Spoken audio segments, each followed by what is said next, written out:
Greetings, exiles, and I continue my journey. It's time to beat a new boss. To be honest, I don't really get what's going on here. It's kind of chaotic, but it's really interesting.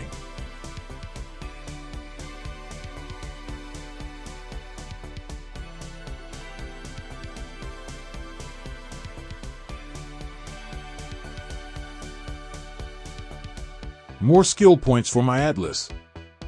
Nice. And a speedrun for Atlas completion.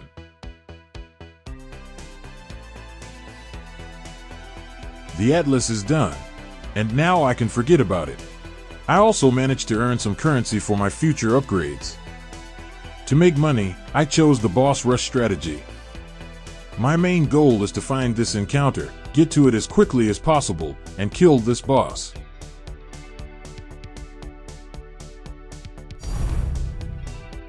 It drops some pretty valuable loot.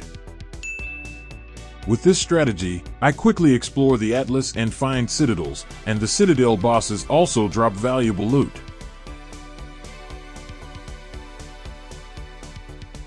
It's a pretty simple strategy, but it's quite profitable. Sweet divine orbs. Now I can go shopping. I need a new cannon. A cannon in the literal sense of the word. Just what I need. Let's try a new base for the grenades, slams and desecration. And now a fracturing orb. Easy. Next, orb of annulment. For now, I'll only have 2 modifiers.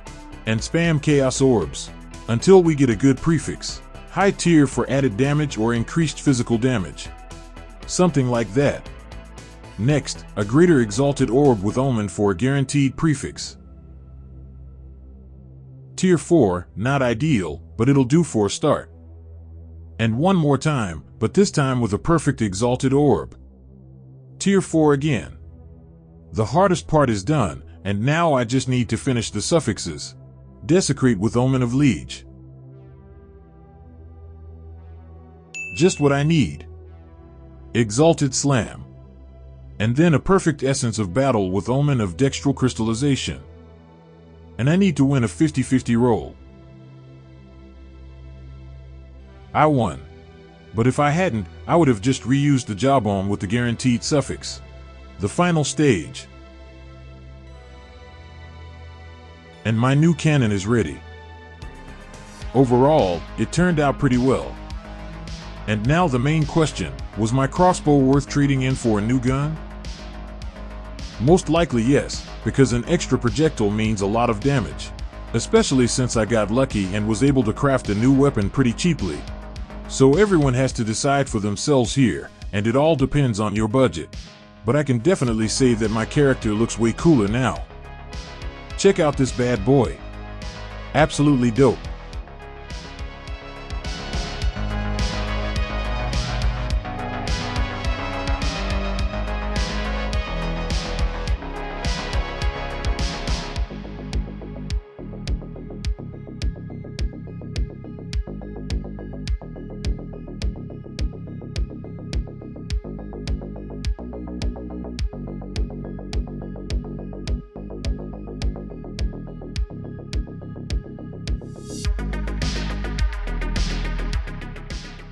Next, I need additional sockets on my helmet and armor, so it's time to gamble. First try. More evasion and sorcery ward. Unlucky. One more time. And one more time. Good. More chaos resistance. A new amulet. A budget base. With +3, it's a bit pricey for me right now. Standard crafting for an amulet.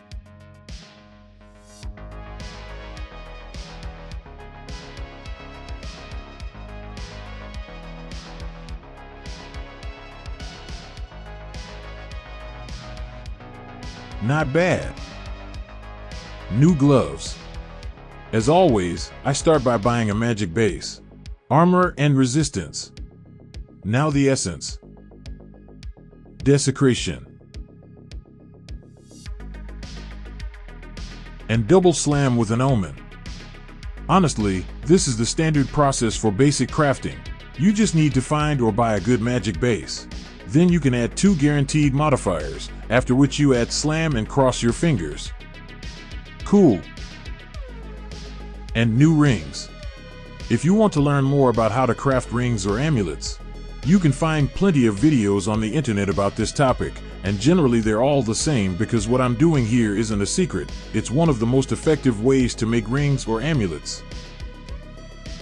That's why I'm not going into detail about this crafting process. There's a 20-minute video dedicated to this topic. Pretty decent upgrades.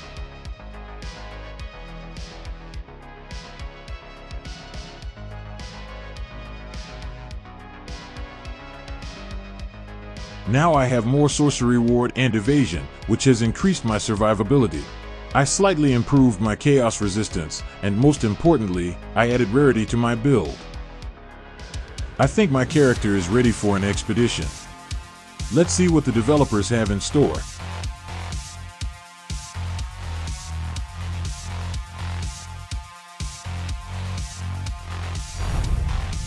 Holy Loot Explosion. Time to change my loot filter.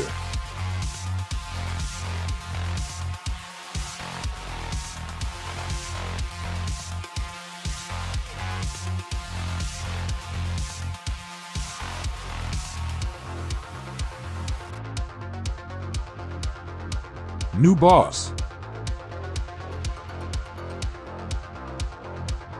Cool.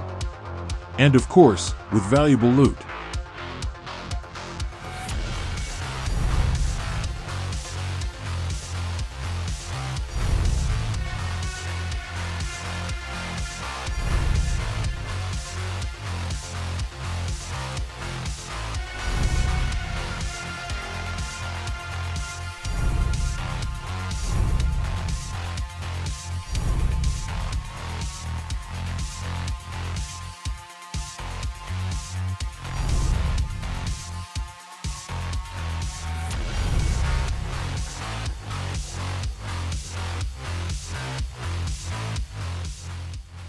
And this is a nice tink.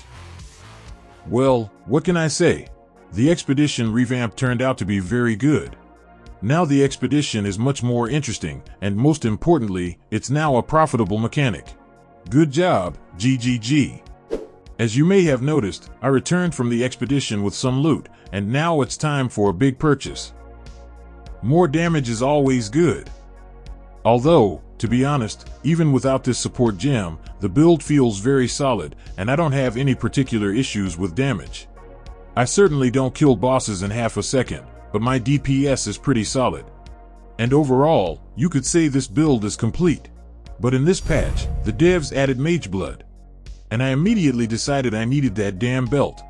On top of that, it's a nice extra goal and a chance to play this build for a little while longer. Well then, let's start grinding. 600 divine orbs won't earn themselves.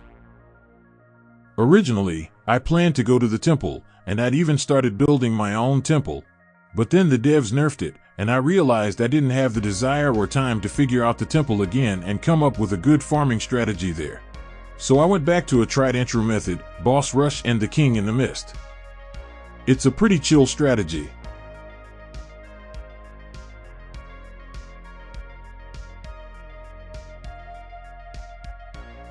This time, I added a few tablets and made the bosses on the maps more juicy. It turned out pretty well, and you can immediately see that the loot from bosses has improved slightly.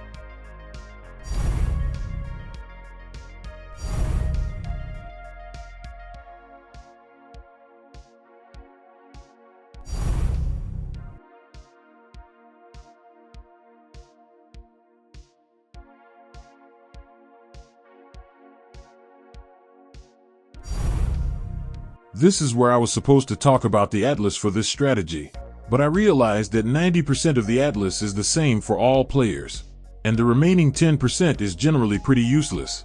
For example, this node. In theory, it's useful for boss rush and lets us convert buffs from shrines into extra loot from the boss.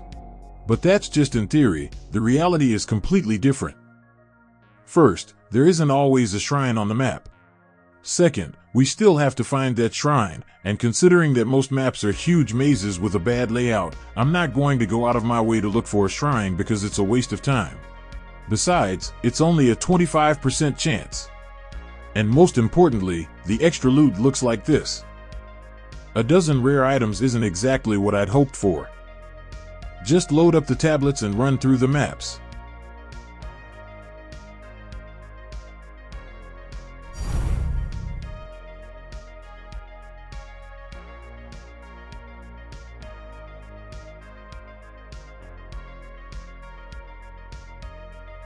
Wow!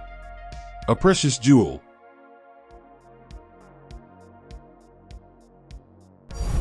I love this boss. And some random lucky drop. 17 divine orbs. Ritual enjoyers really love extra rerolls. By the way, if you aren't using tablets for a mechanic and that mechanic happens to spawn on your map, the chance of dropping tablets for it increases significantly. Here's what I ended up with. Not bad at all. And finally, some juicy drops.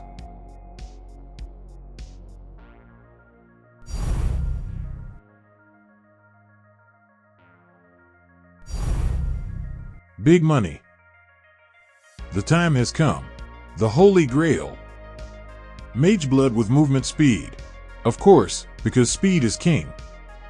Jade and Stibnite flasks for more evasion and a sorcery ward. Wow. That's a lot of extra hit points. And a little bit of resistance never hurts. And the final test.